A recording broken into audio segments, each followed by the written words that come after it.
존경하는 시민 여러분, 그리고 언론인 여러분, 서울특별시의회 이상호 의원입니다.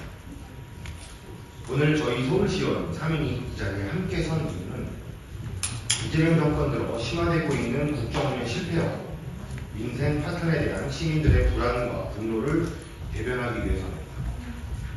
지난 수개월 동안 우리 사회 곳곳에서 서민경제는 무너지고 주거불안은 커졌으며 정부의 무책임과 운용은 국민의 삶을 위협하고 있습니다. 이 사태는 특정 분야의 실수나 일시적 정책 실패가 아니라 대한민국의 미래 기반을 흔드는 총체적 난백사입니다. 이에 저희 서울시의원들은 각자의 분야에서 시민의 삶을 지켜온 책임있는 민의의 대변자로서 이재명 정권의 민생 파괴적 국정운영을 더는 좌시할 수 없다는 판단으로 이 자리에 섰습니다. 먼저 이재명 정권의 부동산 정책 실패와 전세대 간의 심각성에 대해 말씀드리겠습니다. 12월에 찬바람보다 더 매섭고 가혹한 한파가 우리 서울 청년들에게 몰아치고 있습니다. 바로 주거 빈곤이라는 한파입니다. 오늘 저는 서울시민의 대변인이자 동시대를 살아가는 청년의 한 사람으로서 이재명 정권의 파탄난 부동산 정책을 고발하고 무너진 주거사다리를 복원하고자 합니다. 이재명 정부는 출범 당시 무엇을 약속했습니까? 투기 세력을 잡고 집값 안정시키겠다. 누구나 집 걱정 없이 사는 세상을 만들겠다고 호언장담했습니다. 기본주택이라는 화려한 보호로 청년들을 현혹했습니다. 그러나 지금 현실은 어떻습니까? 규제 일변도의 반시장 정책은 서울 도심의 주택 공급을 꽁꽁 묶어버렸습니다. 시장 관리를 무시한 채 가진 자와 가지지 못한 자를 편가르는 징후의 부동산 정치는 결국 집값 폭등이라는 부메랑이 되어 돌아왔습니다. 서울의 아파트 값은 청년들이 평생 숨만 쉬고 월급을 모아도 감히 넘볼 수 없는 넘사벽이 되었습니다. 정부가 투기권을 잡겠다고 칼을 휘두르는 동안 정작 잡힌 것은 내 집 마련을 꿈꾸던 평범한 서민들과 청년들이었습니다. 더욱 뼈아픈 것은 전세 대란입니다. 임대차 3법의 무리한 강행과 현실을 도외시한 대출 규제는 전세 시장을 그야말로 쑥대밭으로 만들었습니다. 안전한 전세 매물은 씨가 말랐고 월세는 천정부시로 치솟았습니다. 집을 구하지 못해 결혼을 포기하고 대한민국 수도 서울을 떠날 수밖에 없는 현실, 이것이 이재명 정권이 만든 서울의 자화상 아닙니까? 부동산은 정치가 아니라 민생입니다. 그런데 이 정권은 부동산을 자신들의 이념을 실현하는 실험장으로 엽니다. 공공만능주의에 빠져 민간 공급을 죄악시하고 징벌적 세금으로 시장을 옥죄는 동안 청년들은 이번 생에 내 집 마련은 망했다는 이생망의 절망에 빠졌습니다. 청년에게 지금은 단순한 거주 공간이 아닙니다. 미래를 설계하고 가정을 꾸리고 안정을 찾는 삶의 베이스 캠프입니다. 이 베이스 캠프를 박살낸 책임 누가 져야 합니까? 이재명 대통령과 정부 여당에 강력히 경고합니다. 실패를 인정하십시오. 그리고 집값 정책 기조를 전환하십시오. 민간 공급을 활성화하고 거래를 정상화하여 왜곡된 시장을 바로 잡아야 합니다. 청년들의 주거휴명을 앗아간 정권은 미래가 없습니다. 우리는 청년의 이름으로 이 무능한 부동산 독재의 끝까지 맞서 싸울 것입니다. 이상입니다.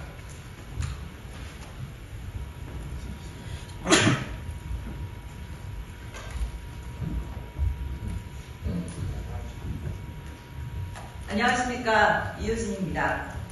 오늘 저는 이재명 정권이 초래한 고금리, 고환율, 고물가, 이른바 3고 경제 위기의 심각성을 알리기 위해 이 자리에 섰습니다. 현재 대한민국 경제는 수십 년 만에 찾아온 복합 위기 앞에서 흔들리고 있습니다.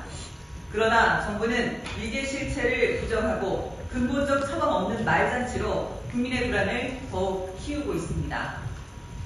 첫째, 고금리로 인해 자영업자와 서민은 파산의 벼랑 끝에 몰려 있습니다. 대출금리는 치솟지만 정부는 실질적인 금리 부담 완화 정책을 내놓지 못하고 있습니다. 소상공인의 폐업률은 증가하고 중산층 가계는 이자에 허덕이고 있습니다. 둘째, 고환율로 인해 수입 원자재 에너지 가격이 폭등하고 이는 결국 소비자 물가 인상으로 전가되고 있습니다.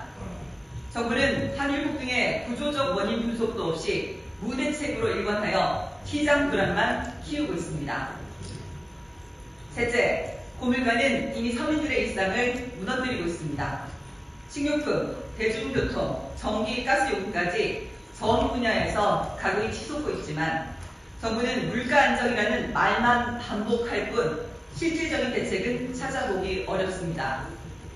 이 세 가지 위기는 서로 얽혀 민생 전체를 압박하는 복합 경제 위기입니다. 그러나 이재명 정권은 이 위기를 정상적으로 관리하지 못했고 경제, 금융, 정책 전반에 신뢰를 잃고 있습니다. 경제는 말이 아니라 실력으로 해결해야 합니다. 오늘날 위기의 책임을 정치적 논란으로 덮을 수는 없을 것입니다. 저는 다음과 같은 사항을 강력히 요구합니다. 첫째, 서민, 소상공인 금융 부담 완화를 위한 비상대책을 마련해야 합니다. 둘째, 환율 안정을 위한 종합 경제 전략을 수립해야 합니다. 셋째, 물가 급등 분야에 대한 집중 점검과 가격 안정 정책을 추진해야 합니다. 경제 위기는 시간을 지체할 여유가 없습니다. 국민은 지금 절박합니다. 정부는 현실을 직시하고 즉각 행동해야 합니다. 감사합니다.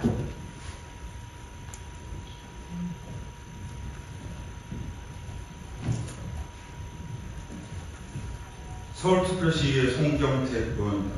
오늘 저는 대장동 항송 포기로 무너진 정의와 국가가 외면한 국민의 권리를 바로잡기 위해 이 자리에 섰습니다. 대장동 개발 제의는 단순한 지역 개발 문제가 아니라 국가의 공정성과 법치주의를 붕괴시킨 대한민국 최대 규모의 국회 사건입니다.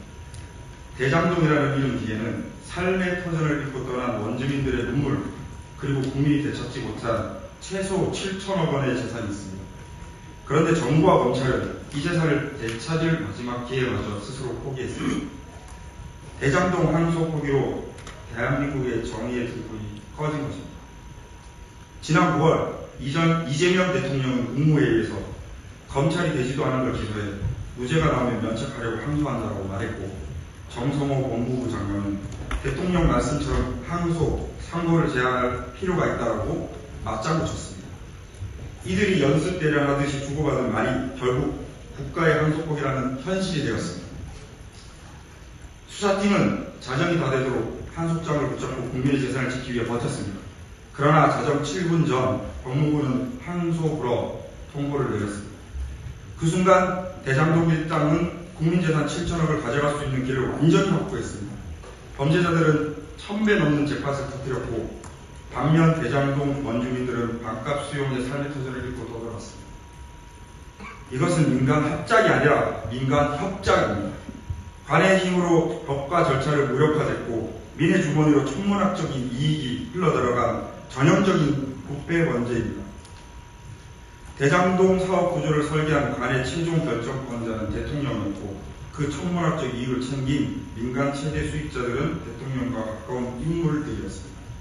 그럼에도 이재명 정부는 민사소송으로 환수하면 된다, 개변을 내세우고 국민을 기만하고 있습니다. 그러나 이미 판사 판결문에는 피해 회복이 사실상 불가능하다라고 명시되어 있습니다. 민사소송을 운운하는 것은 대장동 주민을 2번 죽이는 일입니다. 이번 항소 포기는 단순한 판단 착오가 아니라 권력의 북부에 감추기 위한 정치적 결정이고, 대장동은 단지 한 지역의 문제가 아니라 대한민국의 공정, 정의, 법치 전체를 흔드는 사건입니다. 저는 청년 서울시 의원으로서 그리고 국민의 한 사람으로서 다음과 같은 상황을 강력히 촉구합니다. 첫째, 대장동 개발 사업 전 과정에 대한 철저한 독립적인 진상규명이 필요합니다. 둘째, 당시 사업 의사결정에 관여 인사들에 대한 정치적 법적 책임을 명확히 해야 합니다. 셋째, 향후 모든 공공개발 사업에서 부패방지 시스템을 전면 강화해야 합니다. 대장동 진술은 절대 묻힐 수 없습니다. 국민은 권력을 위한 정의가 아니라 국민을 위한 정의를 원합니다.